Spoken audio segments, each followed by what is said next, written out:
দেখছেন সুরক্ষা electric and machine সান্তারেসের তরফ থেকে। দেখুন আমরা এখানে একটা 1.5 ইঞ্চি ডায়ামিটারের জিআই পাইপ আর্থিং করছি। সাধারণত আমরা যেখানে 3.5 ইঞ্চি 3.5 ফুট 4 ফুট 5 ফুটের যে এমনি আর্থিং পাইপ দিয়ে যেটা করি সেটা আমরা ইন্ডাস্ট্রিয়াল বলে এটা 10 ফুটের একটা পাইপ মাটির তলায় দিয়ে আর্থিং বানাচ্ছি।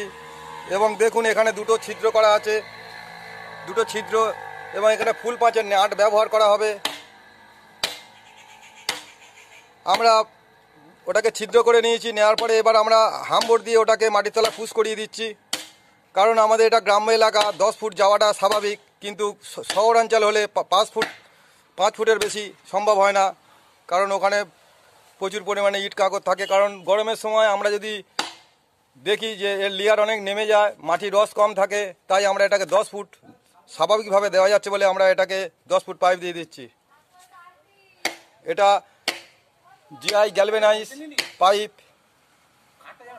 ভিডিওটা দেখছেন সুরক্ষা ইলেকট্রিক অ্যান্ড মেশিন সান্তার।